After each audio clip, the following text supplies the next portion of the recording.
històric d'un nivell que no som conscients d'on estem. I fa 5 anys, impensable, absolutament. De forma que val la pena esmerçar tots els esforços que calguin i encara més jo no ets cansat doncs tornar-hi perquè va. Fet aquest incís.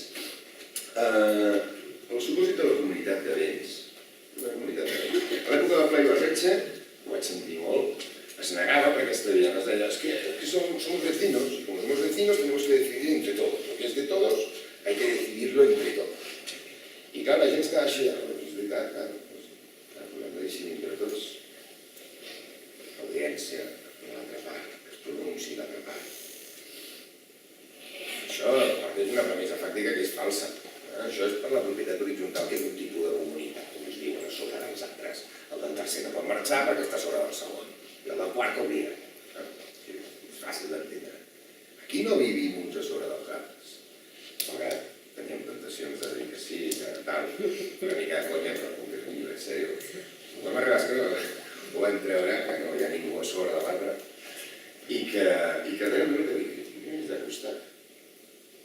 Aquí, està molt clar, que està cadascú. I això és una comunitat de tipus romà i divisible perfectament en qualsevol moment.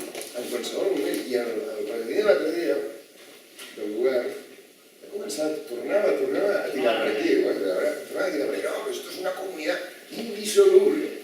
Es indisoluble. El indisoluble serà l'edifici.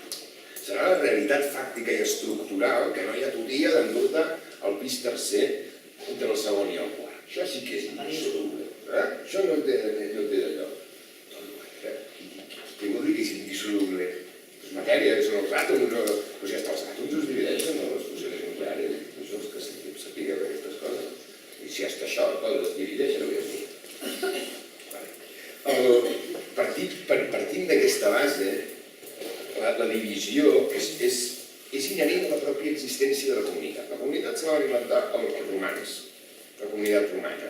Fa 2.000 anys encara és així, les pròpies normes encara les tenen aquí. I és consubstancial a l'existència de la comunitat la seva divisió. És el que diuen l'acte comuni dividundo. I el Codi Civil et diu claríssimament: hay comunidad cuando una cosa pertenece a un plan indiviso o varias personas. Nadie podrá ser obligado a permanecer en comunidad. ¿Para què? Perquè la comunitat és un estat antieconòmic.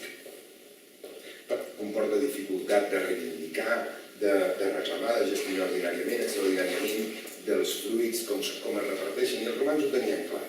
Mentre els copropietaris d'una cosa, penseu en un pis, penseu en el que vulgueu, una comunitat, estiguin d'acord, cap problema. Ho mantenim. Però quan no estan d'acord? Quan ja no estan amics els comuneros de la cosa? Llavors allò és ingovernable. I què van dir els romans? En qualsevol moment en què un dels comuneros vulgui dividir una cosa, es divideix, sense el consentiment de la resta.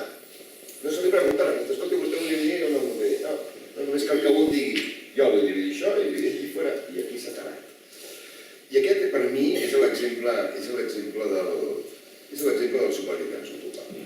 Amb això que és indivisible, deia el Mariano Rajoy, el president, dius, bueno, això li deu venir de l'article 2, no? Constitución se fundamenta en la indisoluble unidad del Padre español, de la nación española, Padre por indivisible de los españoles, y reconoce garantizo el derecho a las regiones internacionales de autonomía de solidaridad en todas ellas. Això és un tema interpretat, és el que deia el Damià abans, és bàsic. Les normes jurídiques s'han d'interpretar conforme al seu benefici. Per què es pot fer la consulta? Perquè no està prohibit. El problema el tenim quan tenim una norma que diu això no es pot fer, no se podrà fer una consulta que para esto, para lo otro, que sí, que és una prohibició expresa que no pot interpretar res. Si et diu que no se puede hacer, no se puede hacer. Com que no hi ha aquesta prohibició expresa, has d'interpretar-ho. Ja apuntava abans, com s'ha d'interpretar. Diu l'article 2, jo dic l'article 1. España es un Estado social y democrático de derecho, con una novela después del pluralismo político, pluralismo, democràcia. L'estat és un estat democràtic i tu has d'interpretar les coses